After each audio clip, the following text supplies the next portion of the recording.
ये दोनों बच्ची के बारे में क्या बोलूंगा। आज सच पूछिए तो लोग कहते हैं ना कि बेटा होगा तो कमा के खिलाएगा। आज ये अपने परिवार को ही नहीं बल्कि पूरे खानदान को तार दिया इन लोगों ने, अपने मेहनत से, अपने ऊर्जा से, अपने कला से। और इन दोनों का मिसाल देता हूं मैं। मुझे मेहनती में शिल्पी राज को प्यार क्यों करता हूं जानते हैं? मैं शिल्पी राज को सोई थी बच्ची और एक गाना गाया था। मैं 4 बजे सुबह में बोला बेटा गा दो ना, सो के उठ के उसने गाना गाया। एक गाना था मेरा, मैं और सपना चौहान जी ने किया था उसको,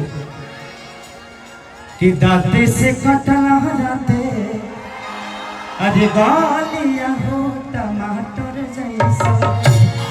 तो मेहनती कलाकार देखिए, किस्मत से आदमी ना, मेहनत से अमिताभ बच्चन बनता है और किस्मत से अभिषेक बच्चन। मेहनत करिएगा तो आज नहीं तो कल आप ऊपर आइएगा। और ये दोनों बच्चे मिसाल है कि आज ये कोई परिचय की मोहताज नहीं है। माही मनीषा का नाम लेंगे तो लोग जान जाते हैं ये कौन है। ये बहुत बड़ी उपलब्धि है बेटा। तो ये नचनिए कायरा, ये नचनिए